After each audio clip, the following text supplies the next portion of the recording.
এই মুহূর্তে অবস্থান করছি নারায়ণগঞ্জের যে ঢাকা সিলেট মহাসড়ক রয়েছে সেই মহাসড়কটিতে, এবং সেই মহাসড়কটির কিন্তু রূপগঞ্জ যেই অংশ রয়েছে সেই অংশের যে সাউঘাট এলাকার যে বিসমিল্লাহ সিএনজি পাম্পটি রয়েছে, আমি তো সেই পাম্পে অবস্থান করছি। আমি আপনাকে জানিয়ে রাখতে চাই যে আপনি কিন্তু দেখছেন আজকে সাপ্তাহিক বন্ধ শুক্রবার।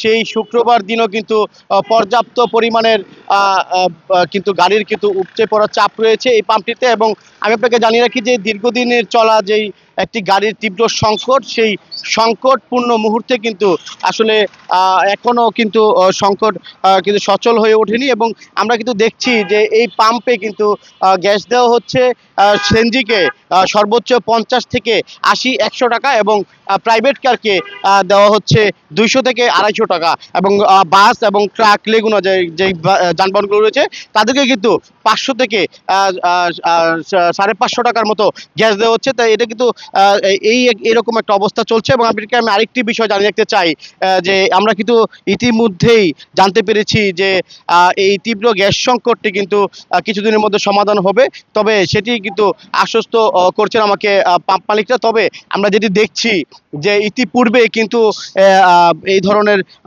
সিএনজি পাম্পের যে ঘটনা সেটি কিন্তু কিছুদিনের মধ্যে সেটি সচল হয়ে গিয়েছে। তবে এই চলাকালীন এই যে আজকে 15 দিন যাবৎ চলা যে গ্যাস সংযোগ যেই গ্যাস সংকটটি রয়েছে সেটি কিন্তু এখনো নিরাময় হয়নি।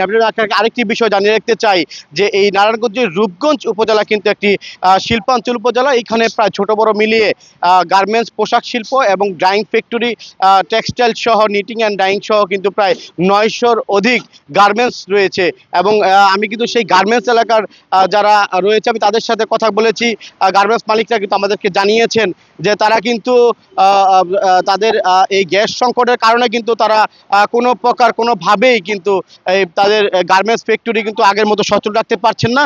এবং পূর্বের তুলনায় 100 থেকে প্রায় 60% কার্যক্রম কিন্তু প্রায় অচল হয়ে পড়েছে গার্মেন্টস শিল্পের। আমাকে কিন্তু পোশাক শিল্পের মালিকরা কিন্তু এমনটা জানিয়েছেন এই গ্যাস সংকটের কারণে। আমি আপনাকে আরেকটি বিষয় জানিয়ে রাখতে চাই যে এই গ্যাস সংকটের কারণে কিন্তু আমরা দেখেছি যে বিভিন্ন পোশাক শিল্পর শ্রমিকরা কিন্তু তাদের গার্মেন্টসের ভিতরে অবস্থান করছেন। তারা কিন্তু যেখানে ব্যস্ত সময় পার করার কথা সেখানে কিন্তু তারা বসেই কিন্তু বেশিরভাগ সময় কাটাচ্ছেন এই গ্যাস সংকটের কারণে। এবং আমরা দেখেছি যে বিভিন্ন গার্মেন্টসের যে বয়লার রয়েছে সেই বয়লারও কিন্তু কিছু কিছু ফ্যাক্টরি কিন্তু তেলের মাধ্যমে সেই বয়লার চালানোর ব্যবস্থা করেছে, এবং সেটি কিন্তু পর্যাপ্ত পরিমাণ তাদের দ্বিগুণ খরচ হয় বলেও কিন্তু আমরা জানতে পেরেছি।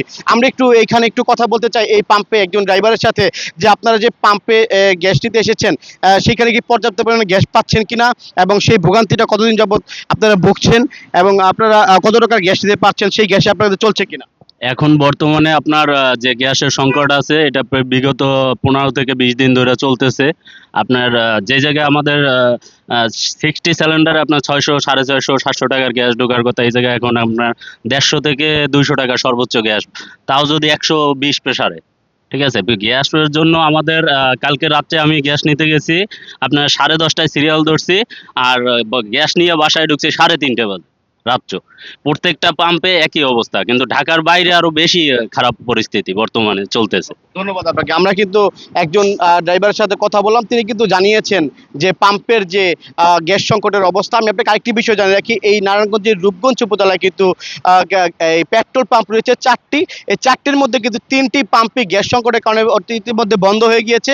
এই একটি পাম্প কিন্তু সচল রয়েছে, সেটিও কিন্তু সীমিত আকারে চলছে, এবং এখানে কিন্তু তারা পর্যাপ্ত পরিমাণ গ্যাস পাচ্ছেন না। আমরা কয়েকজন সিএনজি ড্রাইভারের সাথে কথা বলেছি এবং বাস ড্রাইভারের সাথে, লেগুনা ড্রাইভারের সাথে, তারা কিন্তু আমাদেরকে জানিয়েছেন যে তারা যে পরিমাণে গ্যাস পাচ্ছেন সেই পরিমাণে গ্যাস দিয়ে কিন্তু তারা যে যানবাহন চালাচ্ছেন সেটি কিন্তু তাদের যে ভাড়া দৈনিক যে জমা, সেই জমাই কিন্তু উঠছে না। এতে করে তারা কিন্তু তাদের পরিবার নিয়েও চলতে হিমশিম খাচ্ছেন, এমনটি কিন্তু আমাদেরকে জানিয়েছেন। আমরা আপনাকে আরেকটি বিষয় দেখাতে চাই যে দেখছেন যে অসংখ্য পরিমাণের সিরিয়াল কিন্তু রয়েছে। এবং আমি আপনাকে আরেকটি বিষয় জানিয়ে রাখি যে গ্যাস নেওয়ার যে বিষয়টি সেটি কিন্তু সিএনজিদের সর্বোচ্চ 50 থেকে 100 টাকা দেওয়া হচ্ছে। এতে করে কিন্তু দুর্ভোগে পড়ছে সিএনজি চালক ও যাত্রীরা। এছাড়া আমি কিন্তু আরেকটি বিষয় আপনাকে জানিয়ে রাখি যে আমি কিন্তু তিতাস গ্যাসের সাথে কথা বলেছি, তিনি কিন্তু আমাকে জানিয়েছেন, তিতাসের যে কর্মকর্তা তিনি কিন্তু আমাকে জানিয়েছেন যে কক্সবাজার যে মহেশখালী তাদের যে পয়েন্টটি রয়েছে সেইখানে কিন্তু গ্যাসের সংকটে একটু ত্রুটি দেখা দিয়েছে, সেই কারণে কিন্তু মূলত এই গ্যাস সংকটটা দেখা দিয়েছে। তবে ইতিমধ্যে ইঞ্জিনিয়াররা সেটি কাজ করছেন এবং বাহির থেকেও ইঞ্জিনিয়ার এসে কাজ করছেন, সেই কাজ করার ফলে কিন্তু আস্তে আস্তে সেটি কিন্তু সংকটে নিরাময় হবে বলে তারা আমাদেরকে আশ্বস্ত করেছেন। এ ছিল আমার পক্ষ থেকে নারায়ণগঞ্জের রূপগঞ্জের বিসমিল্লাহ সিএনজি পাম্প থেকে সর্বশেষ। Enamul Haque, global television, Rupganj.